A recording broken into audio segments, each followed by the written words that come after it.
sticking around after the break. I'm Katherine Scarrow. I'm using the podium today, and I'm sorry, I am 6 months pregnant. I don't have the stamina that I did about 2 months ago, and I've also got my Ricolas under here because I'm losing my voice. So we're off to a great start.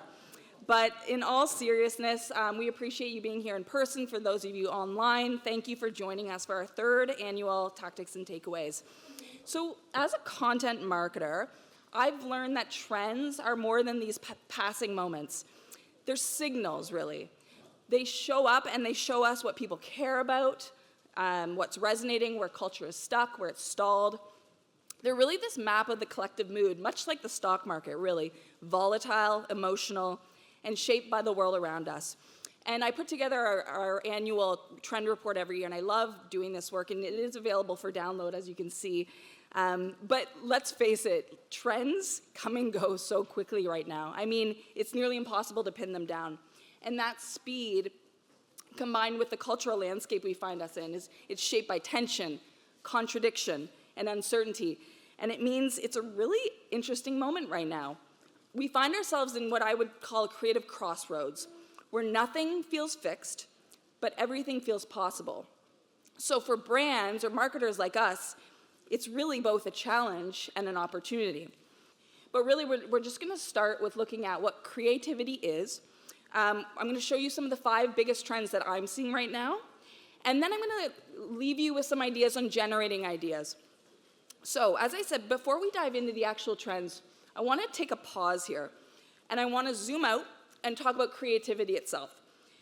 And yeah, I know you're probably saying, okay, you're starting with a definition. That's very like grade 6 speech of me. But right now, creativity is being stretched, questioned, and redefined. AI can write headlines, design logos. Platforms change daily. Budgets are tighter. Expectations are higher. And yet, we're still asked to stand out, do more with less. So, in a moment like this, where everything feels up to grabs, it actually helps to pause and ask, what is creative today? So yeah, I went old school, pulled out some definitions for you, and you can take a look. These definitions aren't wrong, but they don't exactly light a fire or a spark. And that's why I went hunting elsewhere. So if I'm going to talk about creative trends with you, I'm going to start with the people who actually change the way we think of the world, how we make things, how we imagine things. And these people saw creativity as a mindset, a way of noticing, of playing, of joining. So you may know this person, Steve Jobs, who famously said, if you don't know this line, it's a really simple way of looking at creativity. It's just connecting things. To him, it wasn't about plucking brilliance out of the ether. It was really about crossing disciplines, drawing from experience and making those unexpected links. And you may know one of his most famous examples came from something completely unrelated to tech. He audited a calligraphy course after dropping out of college, and he was fascinated by the artistry, the spacing, the elegance, the way the fonts made words feel different. So years later, when he was designing the original Macintosh, that random seeming class became the reason the Mac was the first computer with beautiful typography and proportionally spaced fonts. There was no business case for it, no data to back it up, just instinct, and a connection between two seemingly unrelated things, a love of design and the power of technology. That's the essence of creativity. This guy, Albert Einstein, has a similar take, and I love this term. He called it combinatory play, the act of mixing unrelated ideas in a free and intuitive way to build something new. And he said some of his best thinking happened when he was doing this, when he was playing violin, and he let the ideas bump together in the background. And I'm sure you all have places where ideas tend to sneak up on you, right? Mine's the shower. Yours might be a walk with the dog, a bike ride, right before bed or in the middle of the night. Maybe you have a little notebook next to your side table. But the point is, creative genius isn't a lightning bolt. It's not a gift reserved for the chosen few. It's not mystical. It's not out of reach. It's a process. Anyone can tap into it, regardless of your role, title, or department. You don't have to be an art director. You don't have to be a manager of creative strategy. You can be the data analyst who loves Excel. You're already making connections, spotting patterns, telling stories in your own way. Because creativity isn't inventing something from scratch. It's about looking at what's already there and choosing to think different. I'm just trying to, and so there's my little summary there, okay? So for anyone in the business of building connections, that's you guys in the room, this isn't nice to know context, it's really mission critical. Because what we do isn't just about cool ideas or making things look good. Creativity drives business. According to Dentsu, 80% of global leaders agree that creativity fuels both innovation and economic growth. The World Economic Forum predicts that by 2027, 70% of companies will consider creative skills essential for business success. And these industries are growing twice as fast as others. So in short, the more fluent we are in creativity, the better positioned we are to lead, adapt, and stand out in this very uncertain time. So with that groundwork in place, here are the 5 creative trends shaping the landscape, and these are the ones I've seen. I'm gonna go into detail, but what I want you to notice is that each trend I've identified actually lives in a tension. It's a push and a pull, a tug of war that might feel confusing, even paradoxical at first, but that's really where the opportunity lies. So let's start with the first, and we've covered it a little bit with Sean, but we have the rise of AI, of course, but at the same time, we're seeing this yearning for human creativity, and it's really not about choosing one or the other. With AI, it's obviously shifted from novelty to necessity. Even a year ago, we were experimenting, we were trying, but it's everywhere now. It's everything we do. It's all about scale, automation, speed. But of course, we have that dichotomy with the humanity. We want the personal, we want the imperfect, think craft, emotion, cultural depth. And that's the big paradox of our time. So here's some stats. 63% of brands are already using AI to generate content. It's probably more now in the last week. And few industries are embracing AI as boldly as fashion. I think fashion is a great example. So let's look at 2 European brands using AI not just as a tool, but as a canvas. So we have at the top there, that's Mango Teen. And just last summer, they released something called the Sunset Dream Lookbook. And this collection used fully AI-generated material. Now, the garments were photographed, but the models were completely AI. So no location shoots, no stylists, no casting. So why would they go ahead and do this? Well, of course, to cut production budgets and move faster, but they also felt like it gave them more freedom. And because they're catering to Gen Z, they felt that because that group is, fluid in digital aesthetics and open to experimental platforms, they would be okay with it. And I'm not here to judge. The more recent example I've read about, and this just happened like a week ago, they mentioned Sweden's H&M announced that they'll be working with agencies to create digital twins. So hyper realistic avatars of their models, accurate down to micro expressions, to the point where like boyfriends, girlfriends, family couldn't identify the real model shoot from the digital avatar. And these doubles will appear in e-commerce and other campaigns. So why did H&M do this? Well, yeah, to streamline production, save money, of course. But in this case, the models will retain the rights to their AI likeness and actually can license them out, keeping creative ownership to a certain extent. And of course, critics are warning that like other jobs like stylists, designers, even new models entering the system will get displaced. But what H&M is trying to do is reframe that conversation. So whether or not this is the right answer, it's, again, not up to me to judge, but this is in motion. You're going to see this more and more. Okay. So this just happened pretty recently, and Sean gave a cool example of the toy action figure. But one of the other big game changers we're seeing, and it's wild, you have to try it. This is my own experimentation here. It's basically synthetic product placement. So you essentially upload a logo or product, and the new GPT-4o model embedded right in the platform, you're able to create up to like 50 hyper-realistic product shots from a single image, and that's the prompt I used. And the model stays the same. It's wild. If you haven't tried this, it's for marketers. absolutely incredible. So it's UGC without the mess, production level content on a creator's timeline with full brand control. And on the left there, I'm sure you know about this. Did anyone test out the new image creator in OpenAI recently in the last couple weeks? Has anyone uploaded a photo of their family to do like a Ghibli anime? This basically broke the internet. So I don't know if you guys just missed it, but it literally melted servers. People went crazy about this. So I did my own version. You can do like Minecraft or Lego. Those are my children.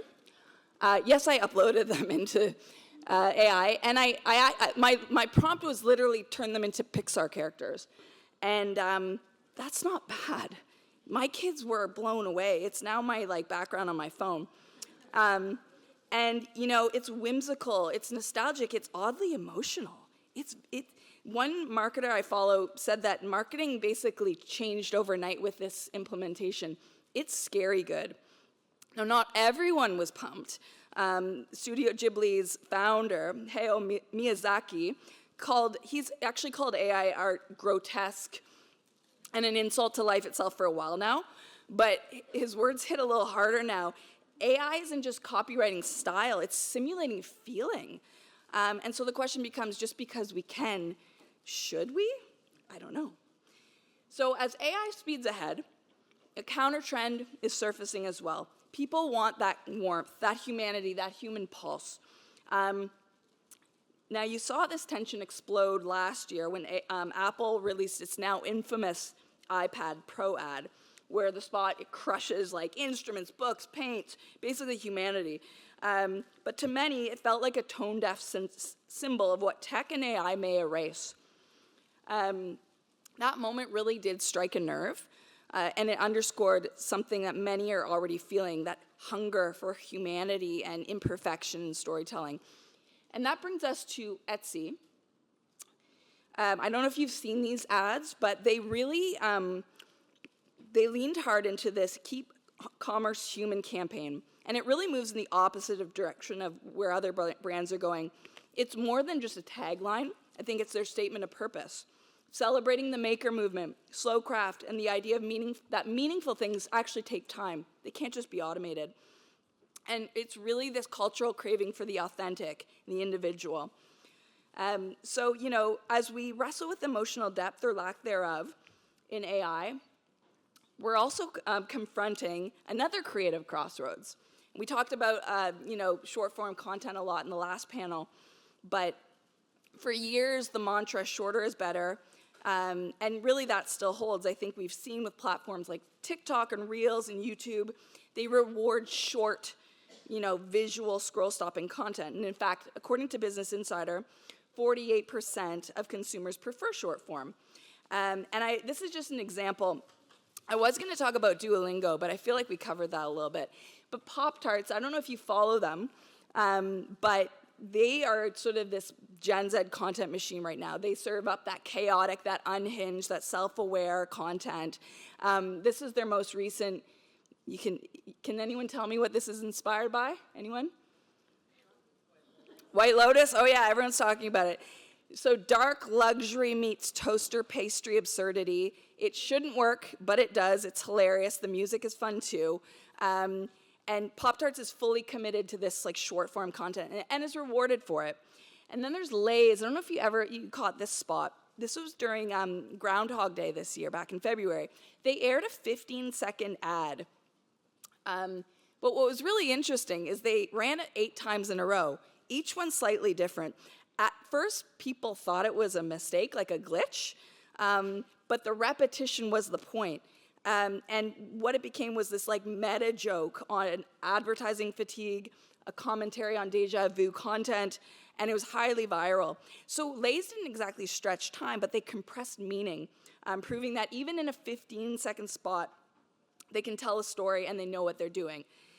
And then the last example I'm going to share of this kind of interesting middle ground is Mischief. So they really have built their brand on short-form spectacle. So timely, weird, made to dominate your feed. You probably know the big red boots that broke the internet, the Satan shoes with Lil Nas X, the Damien Hirst painting that they cut up and sold, I think, into 88 pieces.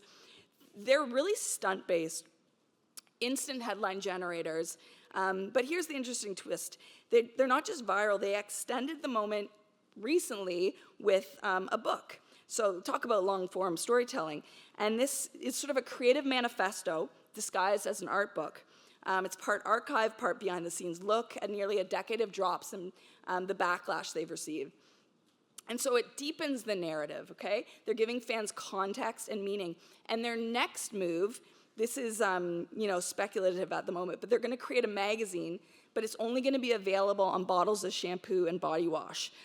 Anti-corporate, pro-writer, Pulitzer Prize winning or worthy.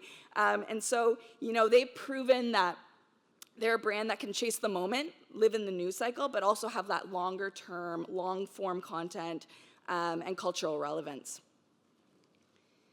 Okay, so the third trend I've noticed, also that paradox. So in a feed built for speed, brands are really chasing attention with motion, sound, sensory overload. But just as often, it's the quiet, analog, and deliberately lo-fi brands that cut through the noise. So according to Vistaprint, 85% of users engage more with animated content. That's why you see a lot of brands now, everything they do is animated to draw attention. Motion isn't really a trend, it's sort of table stakes now.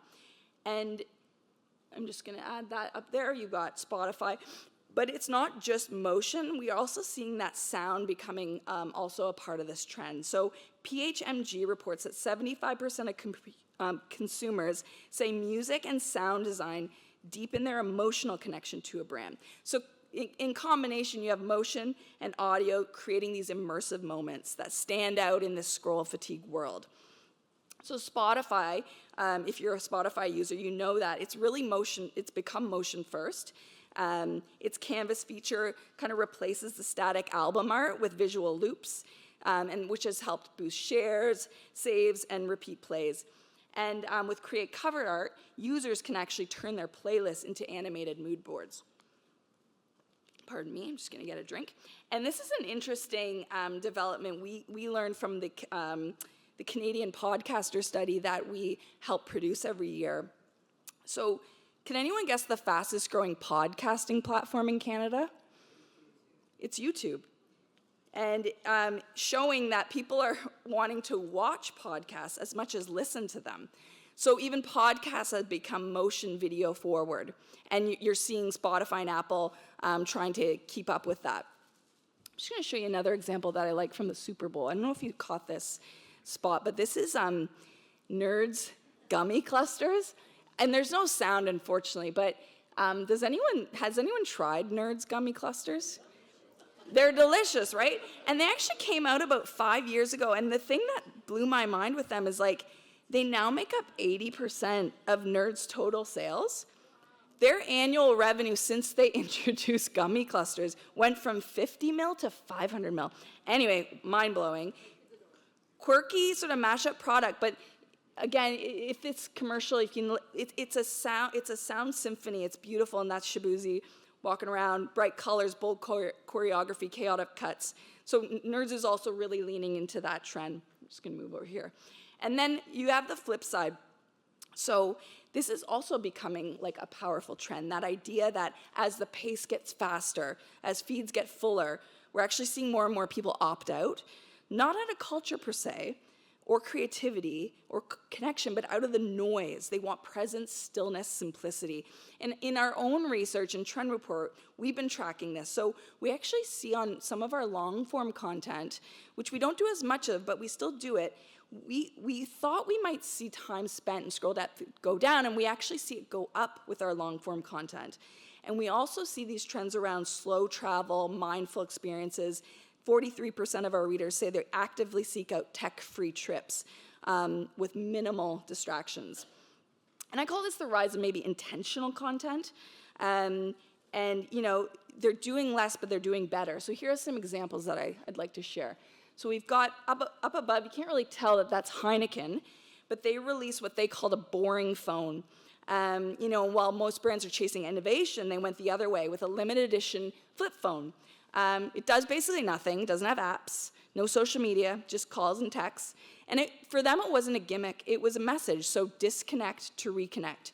Aimed at Gen Z, it really reframed simplicity as rebellion. And the lo-fi format didn't just stand out, it stood for something. We've got Prada's story drop. So this wasn't this big flashy product launch. They just created a surprise collection of short stories written by Otessa Moshfegh and sent to VIPs in a sleek logo-free box. No logos, no social media rollout, just paper, prose, and prestige. It was a very subtle pivot from fashion to fiction, and it positioned books as the new status symbol. Smart, literary, quietly luxurious. And DKNY did something similar in New York with these pop-up mini libraries. Free books for anyone walking by, and the campaign featured Kaya Gerber, supermodel, and she, is posing a little bit, but she was also reading, and it wasn't really a nostalgia play. It was a cultural signal that thoughtfulness is in. Analog is aspirational. Pausing is powerful. And let's be clear, this is not a rejection of tech. We rely on it, we create with it, we connect through it. It's about knowing when to log on and when to look up. And in a world built for engagement, choosing presence may be the boldest move of all. So we're talking about craving calm, and we see how brands are leaning into this quiet pause and reflection, but we're also seeing the exact opposite. And in terms of the CPG space, it's really interesting to see what's happening because bold, expressive maximalism is, coming back in a big way, and it's not new per se, but it's more and more present, and it's more and more deliberate. So think bold type, stark contrast, oversized logos, punchy colors. And this is like often, I mentioned CPG brands, but you see in fashion, it's really about standing out and not fading into the background. It's really actually, we're seeing it with direct-to-consumer beauty brands, and 70% of consumers engage more with vibrant, expressive content. So here are a few examples. So Big Bud Press is sort of this cult brand built on bold patterns, retro fonts. They're sort of like these fever dreams, and they turn the volume all the way up. I'm a child of the 90s, so I don't know if anyone knows Lisa Frank. She's not really just a nostalgic reference. She's a visual North Star for this maximalist movement. Her neon universe lives through merch, TikToks, art direction, sort of chaotic joy personified. Louis Vuitton leaned in on the spring runway, clashing prints, exaggerated silhouettes, and ultra-layered styling. High fashion, reimagining youth culture. Very kitschy. And of course, like everything, there's that tension. There's also the return to minimalism. Minimalism has been around for a while. We all know about it, but I would say it's less cold and sterile now. It's strategic, it's self-assured. It's that confidence through clarity. And actually, 57% of consumers say they trust brands with a clean, stripped-down design.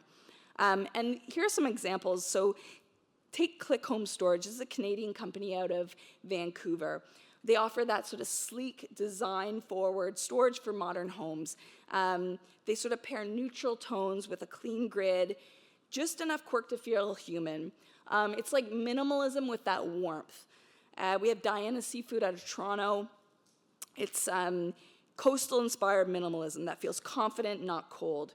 Big, bold typography and spacing and a tight color palette. And of course, Aesop, this is the benchmark of quiet luxury.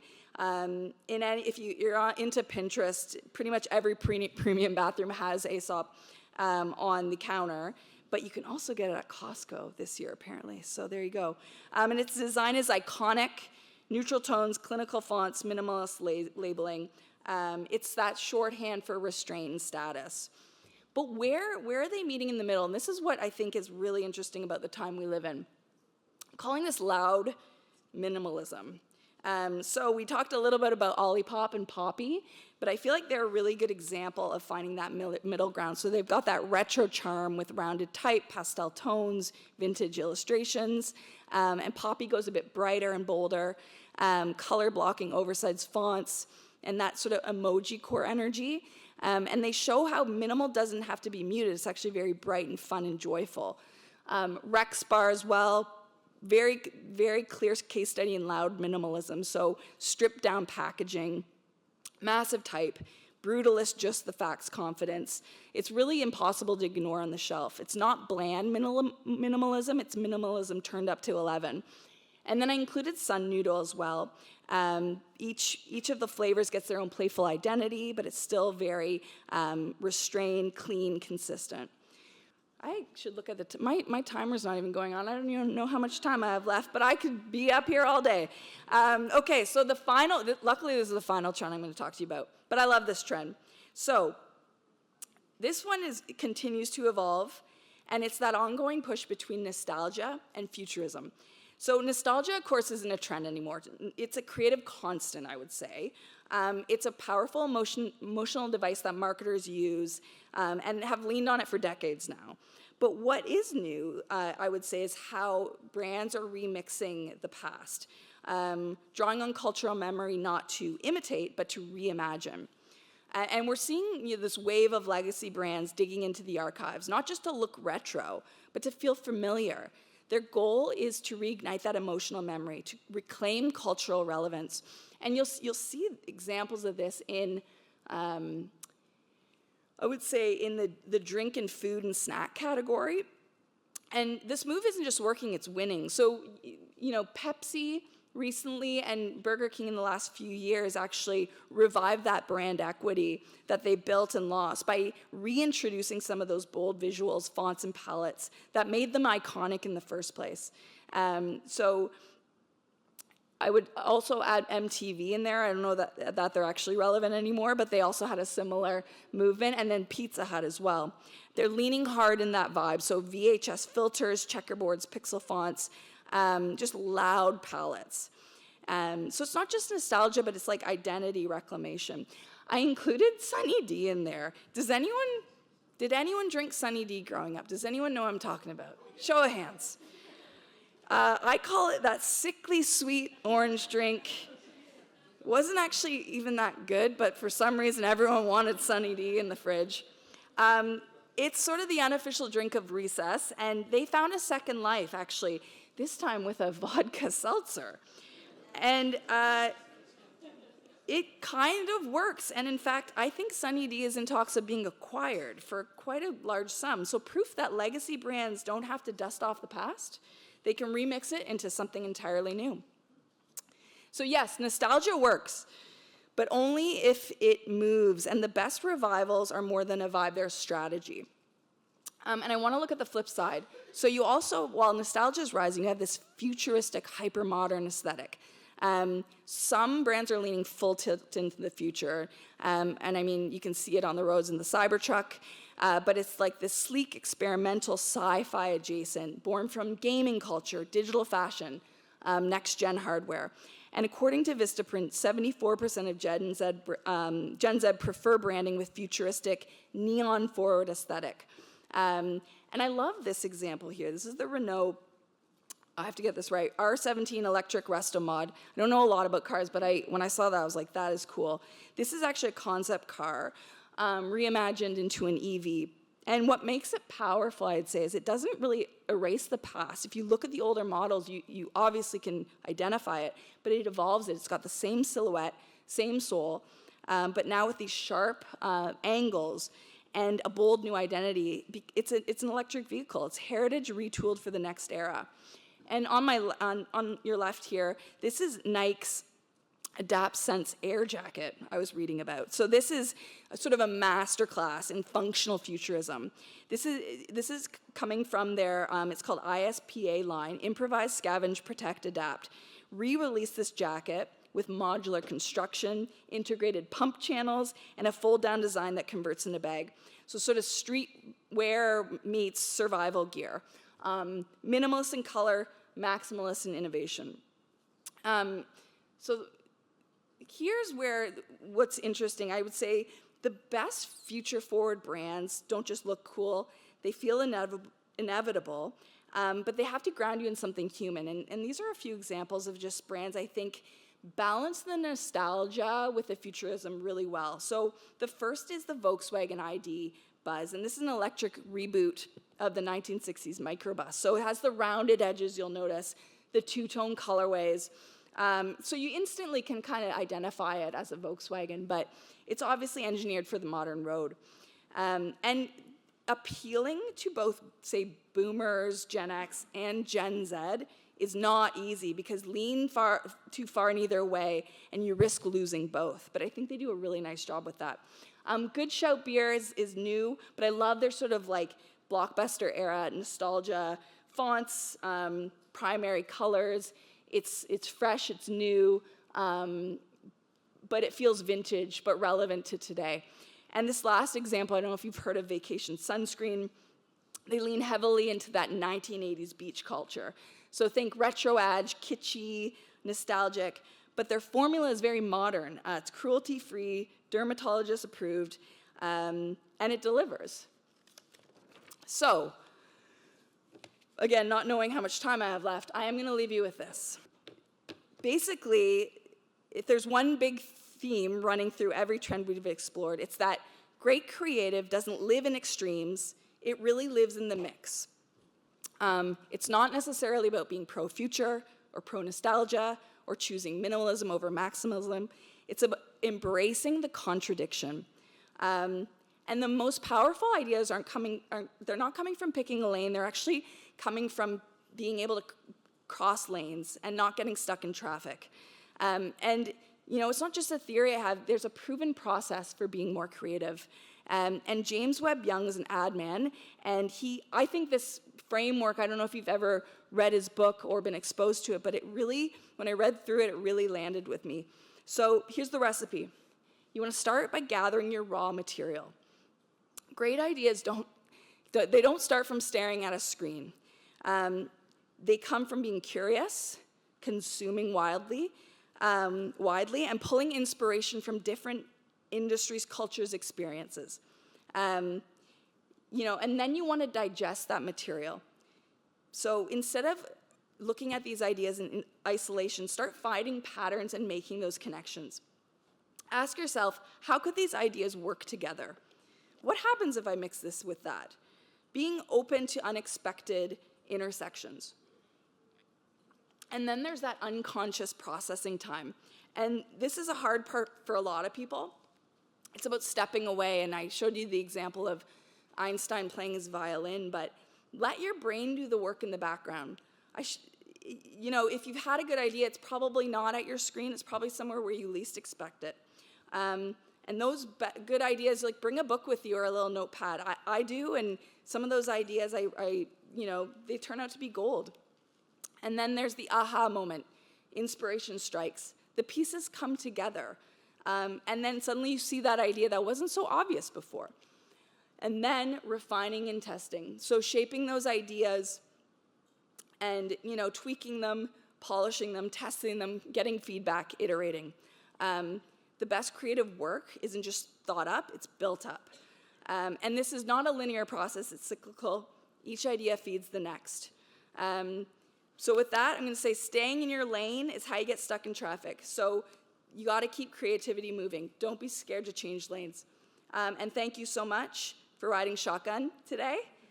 Yeah, that's it, I think. Hopefully.